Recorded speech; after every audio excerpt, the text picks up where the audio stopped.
Alright, so these are my trains. They're quite nice and detailed.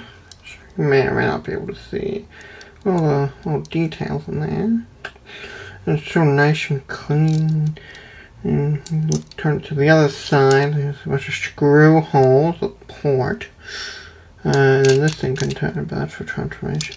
Oh, and they have this neat little thing, right? Where if you pull this out right here, and then you can link them together, and then they can go like wow, but they come apart really easily. Okay, and so that's it for the pink one. The yellow one is quite similar. Quite similar of a train. There's a little nick there. There's a port, a joint on the knife side, which is kind of sad. On the other side, there's some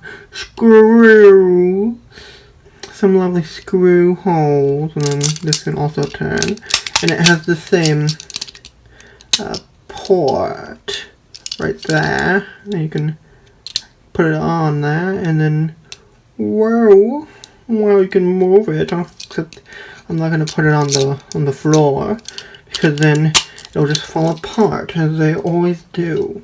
And then this nice green train. By the way, green is my favorite color, so it's a nice light, lovely green we have here. It's kind of light, very colorful. Fits the rainbow theme of the season of Toqger. There's some ports here, some clips for pegs, and then there's an armhole there. And then if you flip it to the other side, it's screw hole, and then some transformation bits and bobs there. And then he splits right there, and then you can pull this out, and then he has the little swivel there.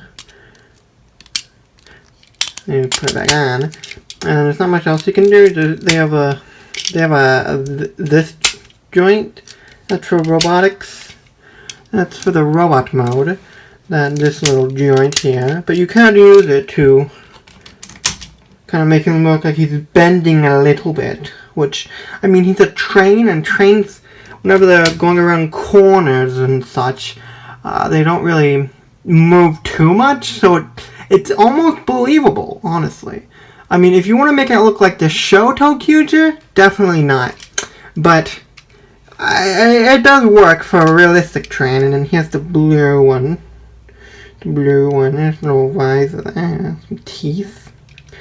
Some nice little detail. Nice little windows and lines. And these little thingies up here that they have. That I'm assuming is for the lines, to make sure that they stay on track. You know, the little poles above trains. They're kind of interesting. He's another green sort, so he's the bending joint. And then if you take this bit off right there, you'll see he has another of the ports that you can plug it into, and then he can swivel. Nice. And so, like I said, he's very similar to green in that he has the transformation joint that makes him look like he's bending a little, which is nice little subtlety. Well, it was unintended, but very nice. Then we come to red, where true fans of this set will know I'm missing the sword that comes with this. And so that's very unfortunate, but we'll make do. But this very nice piping detail right here I'm trying to point out to you. And then some sliders, some ports for transformation purposes, which look very nice indeed, very nice. And then there's some clips up top, and then there's a little port, little hole right there, and a little divot, which the sword would plug into, like a crossing almost. And then mine has a little paint scratch right there. I'm not too upset about it, but it is quite sad. He's quite sad indeed. I might end up fixing that later if I ever find some paint for this guy. Yeah, but same thing on the other side, except a screw hole. Very hideous, heinous screw hole. And then his little pulley out thing is right there. Right there. And then you can pull out that there. And then you can swivel. You can swivel it. Okay. And then now we can put these guys together and make a man, okay? And so the first thing you're gonna want to do when doing this is you're gonna want to take, well, you can do either green or blue, but you're gonna want to take this out port here. You're gonna want to put it into this larger crevice right there. And then you're going to want to slide it down and it'll lock in place. And how that works, which is, I think mechanics and toys are really interesting, so I'm going to be explaining a lot of this stuff. So, but essentially, what this thing is doing is when it slides up into it, there's this thinner bit. The thinner bit is squeezing these to be smaller. And then this black thing is, because it'll be pushed down by the larger part of it, okay, and then once it gets, like, all the way past it, this will be too thin, or it'll knock on this whenever it tries to go down, and so that's how it works. And then the black thing is holding the thing up right now, and then you do the same thing on the other side with green here. Okay, and then we have this little contraption, and then we take this port out from pink, and we put it into this peg here for green, because pink goes on the green side. Then we do the same thing for yellow, take out that port, turn it around so you can see, and then we put in the same similar port on the blue, and then we have this little contraption, very similar to how it was in the show. And then there's a few things you could do at this point. I think first I'm going to spread out the legs, or spread out these two things that shall become the legs. And then I'm going to raise this up on this hinge here, where this thing was pegged in down there, which is interesting. And then this little cutout, which was previously for the sword, and now for this little divot, we fold this down so it doesn't hit this, which will later become the head. There we go, and then we can stand this guy up now without his junk in the trunk getting in the way. And then there's these two joints, how these work, which is really interesting. So there's this hinge, right? But there's this little thing right here, and then so you pull that up, and it gets stuck. It gets stuck on this little back bit right here, and so you can't move it down unless you pull this up. So that's kind of interesting, a little bit interesting. And then I'm gonna raise this guy up here so you can see him, see where all the action's happening. Maybe move him back a little so you can see a little more. We're gonna flip these guys around, and then there's these joints which are really neat. There's some not pegs, the opposite of pegs, the female port of pegs. Yeah, there's these which can go up and down, and then so with these you're supposed to rotate these downwards, but they can also be rotated the opposite way, and they go 360 for some reason.